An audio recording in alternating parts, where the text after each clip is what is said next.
Okay, people, this is Clarissa Williams coming at you again. Now, I think this is gonna be my last video with Judge Tarita Dunbar. I think I pretty much wrapped her up. I'm sure it's a lot more other stuff, but I'm just gonna get into some of the most important things here. This is the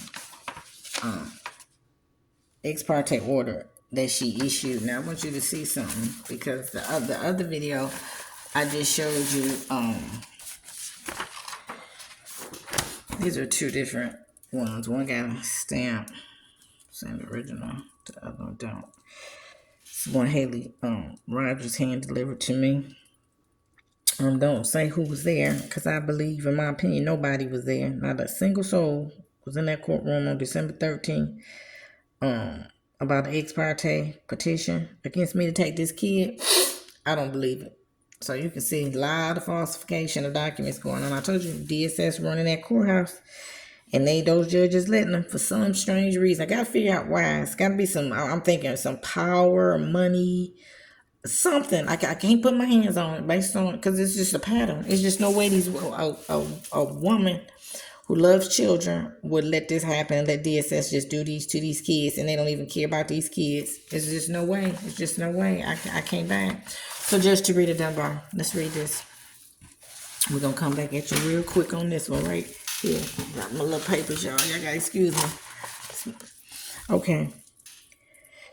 Ex parte emergency protective custody. The family court may order ex parte that a child be taken into emergency protective custody without the consent of parents, guardians, or others, exercising temporary or permanent control of the child if, did you hear that? If the family court judge determines there is a probable cause to believe that by reason of abuse or neglect there exists an imminent and substantial danger to the child's life, health, or physical safety. This man then put that don't know my baby, never seen my baby, never examined her, never treated her, that Dr. John Melville. And when you read the affidavit, it don't tell you one thing about who said that or what I did. It don't really give you saying anything about who said that. It just said they received allegations. You're just not supposed to take people's children on allegations, and you would during your investigation. If you have concerns about child, you place the child with a relative during that time until you conduct your investigation. Somebody that they trust and love, that the kids be with and won't, misbeat and keep going to school and everything. They ain't do that with me. They took that child from school, disrupted her whole life, ruined it, and just took her and just kept bouncing. But it says if the family court, okay, we read that, and look, physical safety, and right here, and parents, guardians, or others exercising temporary or permanent control of the child are unavailable or do not consent to the child's removal from their custody. That's the only way you can do it. And this got to be, you can only do it. That's the only way you can do that. It says, and parents, guardians, or others exercising temporary or permanent control of the child are unavailable or do not consent to the child's removal. I was never told that I was under investigation. That lady, Haley Rogers, never asked me for contact information to place my daughter. And Judge Tarita Dunbar, if you had read this document, your brain should have been saying something ain't right here, because it says DSS had no knowledge of this family prior to the removal of the minor child. So that should a competent judge would have said, wait a minute, y'all didn't offer this lady no services. So that means if you didn't know, how did you do an investigation? No, we don't take kids based on stuff like this. You got to go back and work with that lady. I can't take this lady's baby from her. You got to go back and offer her some services and try to work with her. When did y'all first meet this lady? When did y'all receive your abuse neglect report? Because they lied and said they received it December the 3rd. And they had told the truth, say October 27th. Oh my God, this lady has had when did you first meet with her? When did y'all first go and talk to her, interview or anything? November 3rd. So y'all let this child stay in this lady's custody from November the 3rd all the way to December the 13th, knowing this lady was hurting this child and her life, health, and safety was an imminent danger. Is this what y'all did? See, those are the questions that the good judge would ask. That's what I would be asking. No, we can't do this. We can't take her from her. Y'all got to go back and work with her. Then y'all come back if she ain't cooperating, and we'll see about this this ex parte petition that y'all just brought up in here. The ex parte petition. That's that one, and I showed it to y'all 100,000 times. It's the ex parte petition. Now it said only if I don't agree to let them take her. So you knew that wasn't true because she said she didn't know me. So you know that wasn't true. But remember, you didn't have this in front of you. You said the matter came before you on December 13th. And so we know you didn't have this. That's why you didn't know what was going on. Because this ain't dated, signed and dated until the following day, December the 14th. So you didn't even have this. That's why you didn't know what was going on in the courtroom. And I don't believe this ever took place. Look at my other videos before this one. So it said, if you weren't even supposed to issue this order, Judge Tarita Dunbar, because it says, and if I don't consent to the charge, how could I have consented to this when she didn't know me? She had never talked to me. You let these people take my baby, and you sign this order, and I'm holding you responsible for this, because this would have never happened. My baby would have never been removed from my custody had you done your job, Judge Tarita Dunbar. I'm a very upset mother right now, and I'm fighting for my baby because I'm not a lawbreaker. Y'all are. So, that's another lie you told. See that?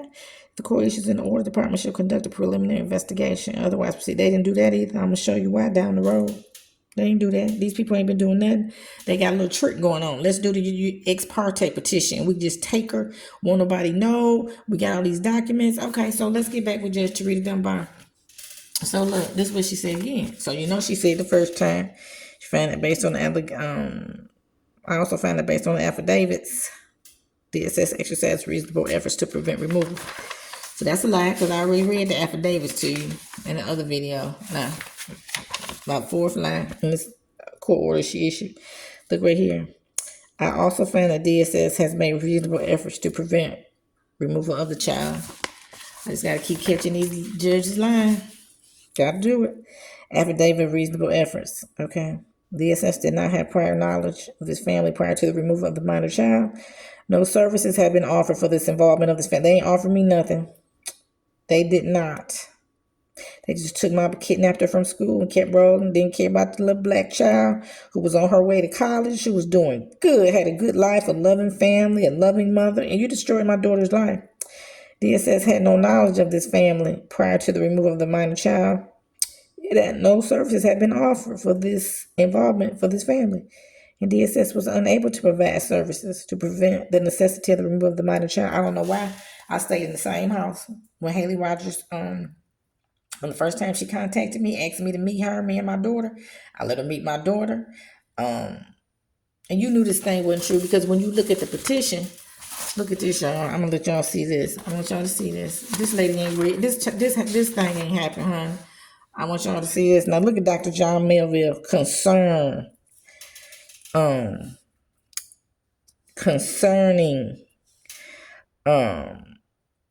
I have been non-compliant. Clarissa has been non-compliant with DSS. Dr. John Melville. This opinion. Look at that.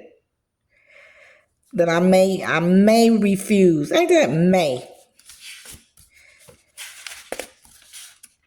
Now, I'm gonna let you see this. Look at this. Due to Clarissa not complying with DSS and fusing the name a potential caregiver, DSS has concerns for the safety and well-being of the minor child remaining in the care and custody of Clarissa Williams. It is therefore the recommendation of DSS that she be placed in their custody. Plaintiff informed and believes. All these words ain't nothing factual in this thing. And then they last it, look, possible physical abuse and drug exposure. Be for real. Dr. John Melville ain't said nothing about that. Then DSS turned around, the plaintiff has made reasonable efforts to prevent or eliminate the need for removal of the child from custody of the defendant. See, that's a DSS lie right here. Let me show you real quick. It says no services have been offered for the involvement of this family under the circumstances and based on the nature of the allegations. DSS had no knowledge of the family prior to the removal of the minor child, and DSS was unable to provide services to prevent the necessity of the removal of the child. DSS, y'all, you and these judges just keep lying. Honey, y'all, this is a major, this is public corruption. So you said the plaintiff has made reasonable efforts again. That's a lie. This is your DSS lady. Haley, y'all need to stop. I'm getting upset now. Okay, so this ain't take place, honey. This is what they got. This is how they've been kidnapping our children. But let me show you something. Okay, so I'm gonna have to set this camera down real quick. Okay, this is not it. Okay, we're gonna move this out of the way because we know Judge Tarita Dunbar tell you all them things you gotta put in this order. Everything you gotta put inside this thing. What they did, the services they offer before you issue it gotta be in here. That ain't in this order. That is not in this order. Don't say nothing about what DSS did. And then if you read the reasonable affidavits, they told you they ain't offer me no services. So, honey, you don't know what's going on in that courtroom. So look, I'm gonna show y'all something.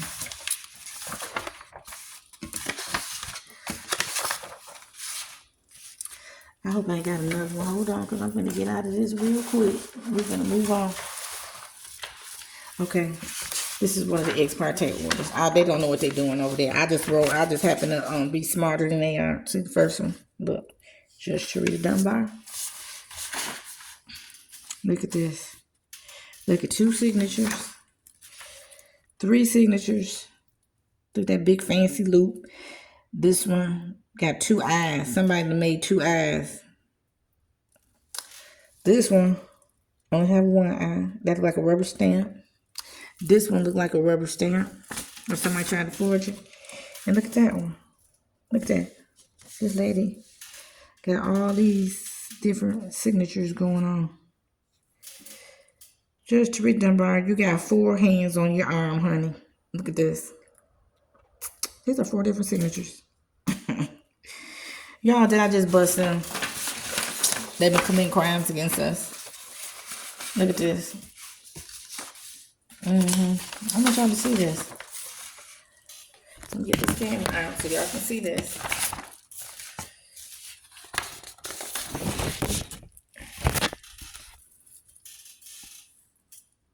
This one right there.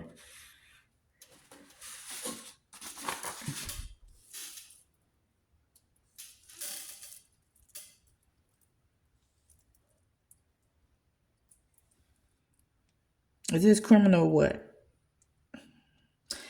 I don't know what y'all got going on, but I'm going to make sure but this operation is busted up with some federal authorities. Now, see, Supreme Court and Appeals Court. I'm a good, honest, loving mother. You got some corrupt judges at your courthouse. And they as an end result, they taking kids illegally. So I'm going to try to get in contact with somebody for reform and make sure before those appeals, when they file those appeals, that DSS, one of your requirements, you must require them to send over a reasonable effort affidavit, verification, that petition for ex parte and the ex parte order, so you can make sure they got all the information in there, because they ain't following none of this General Assembly laws. Them people doing whatever they want to do over there. So y'all, I'm fighting for my baby. So they in trouble. State of South Carolina, y'all in trouble. Y'all, this is embarrassment. I ain't never been to a state, and every time I tell a friend or somebody that come back and say, I've never in my life seen a corrupt state like that. One friend told me she told her attorney friend, and he said he couldn't believe it. He said, I can't believe that will be happening at a courthouse. Well, it is in Greenville, South Carolina. Come down here. Y'all, my YouTube channel is Clarissa Speaks the Truth, because that's what I do. And I'm going to upload these videos. Give me a little time, because I want every law enforcement division in the United States of America that can do something about this. I want y'all to look at these videos, because these may help another parent. Because let me tell you something. They run ass 3 or 4 or 5 o'clock in the morning, because don't nobody want to work over there, commit crimes against children. So they run them all 3, 4, 5 o'clock at night. Them people quitting over there. And they run them ass that late, because they very expensive, so they can't keep running them ass all during the day, so they run them at nighttime. And we be laughing at them.